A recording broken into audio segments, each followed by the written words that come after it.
Hello everybody. Hopefully your week has been going well. If it's just now starting, if it's first thing in the morning, I hope you will join me, grab a cup of coffee, grab a cup of tea, and start your week off right. Let's talk about some fish and corals and aquariums. What better things? Like, I love coffee, I love fish. Boom. The best way to start the week. So, give you guys a little look-see. Here's my fun fish mug today. I went for the larger fish mug. I need that caffeine. So it's got all these fish on it. It's also got this cute little handle that is a fish. It's kind of hard to see, but it's there. So this week is Halloween. I don't know if you do or do not celebrate, but we have a Halloween costume contest at work, and I was thinking about using this. What do you guys think? See? It matches. One fish, two fish, red fish, blue fish. I get like a white shirt and paint like one fish, two fish. Yeah? I'm gonna test it on you guys. Let me know what you think. Silly and cheesy, but it works. We're fish people. So, this week I wanted to talk to you guys about things that you absolutely love and like really wish you could keep in your aquariums, but for whatever reason you just can't get them to stay alive. So for me, that is the orange or rainbow, I've even heard them called papaya clove polyps. I absolutely love the look of these things. They're beautiful. Some places I've heard say that they're kind of like a weed with respect to corals, but I personally like them. I think that they are really pretty. I love the colors, but I also love the flow. So they kind of pulse and flow in the tank, and I like that. So I actually set up a reef tank just so that I could have these corals. And I'm going to tell you, I have spent $120 between two different frags, and neither of them have survived. So that was super frustrating to me. And like I said, I absolutely love them. I would love to keep them. It's crazy because when you look at my reef tank, everything else in the tank is thriving, including the hair algae. Different story. So all of the corals in my reef tank are thriving, doing well. I have a couple corals that, yes, they're struggling to fight off that algae, but I've been keeping an eye and keeping that down for them. So, hey, how's it going this morning? Like my Halloween costume? Fish.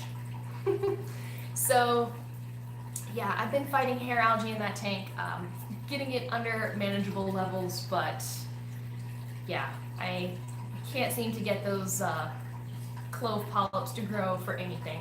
And I asked a bunch of people on our Instagram stories this weekend what those things were. If you've got a freshwater planted tank, if you've got those plants that you just love and you can't get them to grow, or you've got those fish that you really wish you could keep that fish, and for whatever reason you can't keep it alive.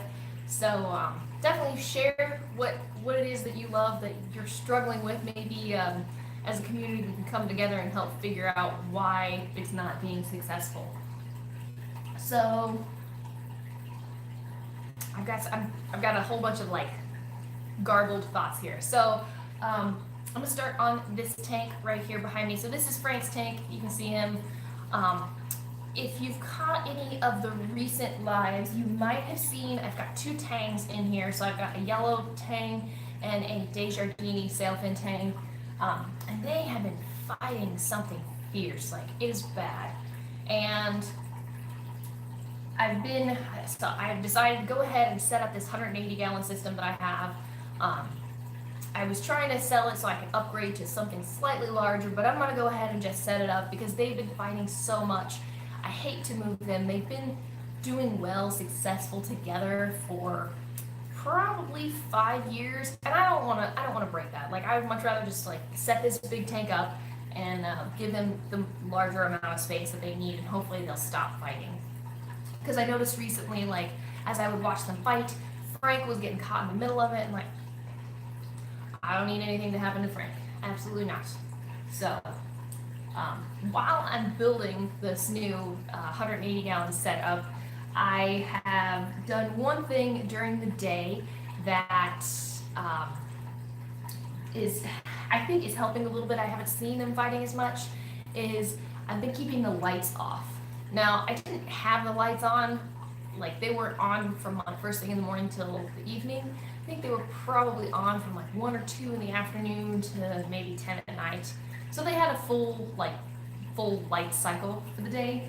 But now I've just been keeping their lights off. I don't have any coral in here that need the light. And I don't get a lot of ambient light, so my theory is if they can't see each other fight, they're not going to fight as much, and I really haven't seen them fighting about. Now I'll turn the light on for about an hour or two around dinner time, just so that they can like see to eat. And you know, Frank, he likes his interactions, so I make sure that like, you know, they get all their interactions, but then I leave the light off, and I haven't seen as much fighting as there was. So fingers crossed that works until I get the big tank set up. Now, speaking of the big tank, let's see if you can see it. Da-da-da. Not the best camera angle. So that's my 180 gallon. I had a friend came over this weekend and helped to build the wooden stand, so I'm very excited. I think it looks nice. I can't wait to get the tank in here, to get it tested. And get it going. So I've already got some companies that I think I know I want to work with, definitely as far as pumps, but always looking out for recommendations for lights and heaters and rock work, and you know, I want to make sure, you know, I want to give them the best setup. Thank you. This is my bluefish Halloween hat. Drop the temperature to cool them down. You know, so it's funny you should say that. That's another thing that is on my list to talk about this morning. When I got up, it was 44 degrees outside. Brr. So I wanted to remind people to test their heaters, make sure your heaters are working. Test them before you put them in the tanks. Just, you don't want to have any like heater shortages or outages. I've heard horror stories about heaters breaking inside people's tanks, and people like losing their whole systems, and like even houses burning down. So test your heaters, make sure they work before you put them in the tank. You know, if you find a sale on heaters, maybe pick up a spare one for the winter. So that being said, unintentionally their tank temperature has gone down a little bit over the last few weeks. So a good recommendation. Thank you for that. Keeping that temperature low keeps them less active for fighting with each other. So, all right, let's see. What else? What else did I have to talk about today? I told you about my new stand. Halloween costume. I had like a list of 3 or 4 things. Oh, I know. I was going to tell you about Resale. Because I've talked about Resale, but I couldn't find it to bring it to show you guys. Don't you love that when you like clean and organize and put stuff away and you can't figure out where you put it away to? Put it away in the perfect spot, but not where I can find it. All right, so this is Resale Small. All right, terrible angle, but you can see. So it's gonna say small on the front center top part up here. Now, if you're not sure what size small is and you don't want to open this up at the store, you can always rotate the jar to the side. Usually on the other food containers, it's next to the barcode. So right above the barcode, it is on this probiotics jar, but it's close to the barcode. So if you go over here, it's going to tell you what size this stuff is. So this is the small Resale. It is 10 to 80 microns in size. We have another one. It's the large Resale. It is, I believe, 600 to 800 microns. I forget it every time. It's significantly larger than this. It's almost going to look like a pellet. It's not. Like a very finely ground pellet. And that's good for slow-eating fish like your gobies, anthias, chromis, stuff like that. I've actually got a video up on our Instagram channel of Reef Tank that I take care of at work. We feed Resale large and small there. And even though I'm feeding the Resale large for the corals, the fish go nuts over it. So, great option for your fish as well. All right, so when you get a jar of Resale, how can I do this without making a mess? Never. Oh, wait. Success. Okay. So when you get a jar of Resale, it should have this little Resale small. The large ones don't have this. So it should have this little instructional. Right, so it'll come with that. I had this spoon out for the Instagram live. I should have left it out. This little teeny tiny spoon. How cute is this, right? So this is what you're going to use to measure out the food. And really, a little bit of this is going to go a long way. I'm trying to like make sure that this is on the camera, but not make a mess at the same time. All right, that's close. So you don't need a lot of this. Just a little bit. I believe this will feed, this little tiny indentation is going to feed 30 gallons. I use one of them to feed my 20-gallon reef tank, just because it only comes in one size, and yeah. So that's, smells tasty. So it is this powder, like I said, if you get the large is going to come, it looks like a finely ground. I was telling people that, you don't have to turn off your power heads or your pumps when you're feeding. You can. So on my reef tank at home, it's a 20-gallon, the little innovative marine tank. It's got a button on the controller, so I just hit the button, it puts it on feed mode for 10 minutes. I like that. I use a little pipette or a turkey baster and just like kind of target feed like certain areas of coral, and it works really, really well. But at the tank I have at work, so my work tank is 240 gallons.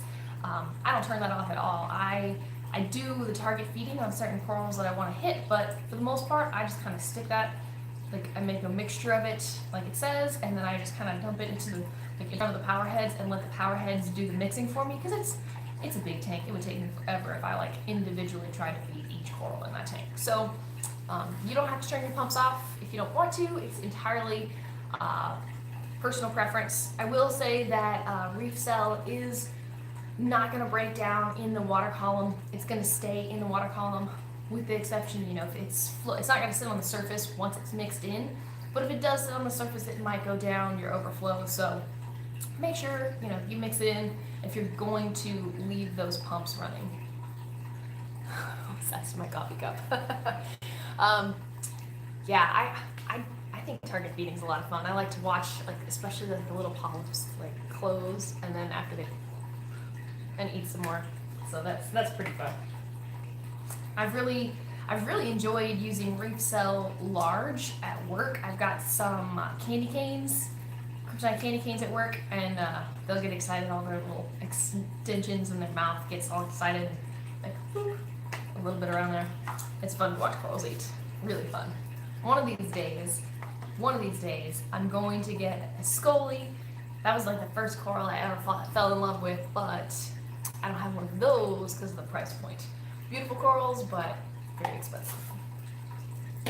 So I'll stick with the beginner stuff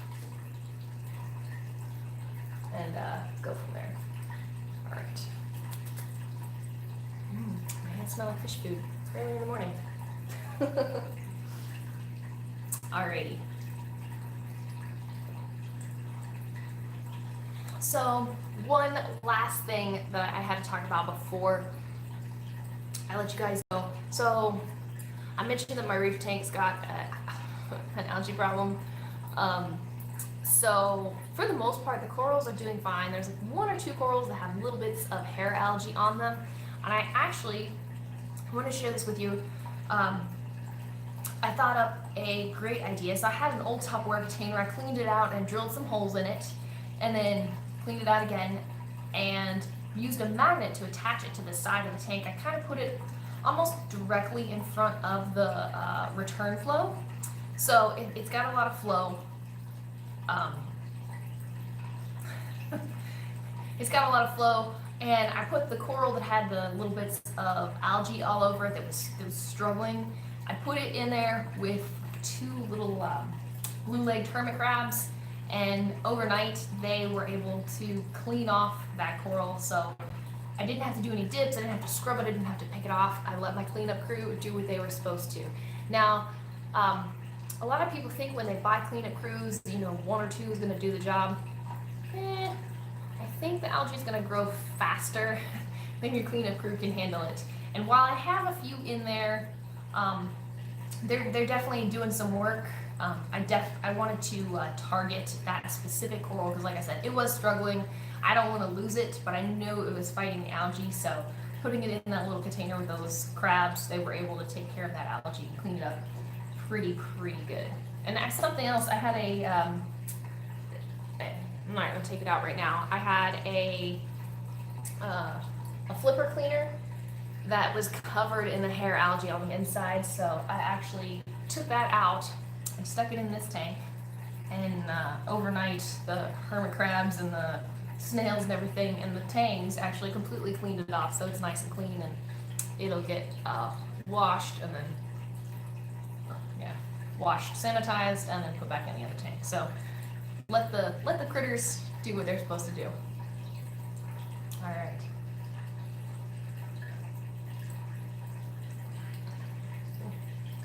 Alrighty, guys.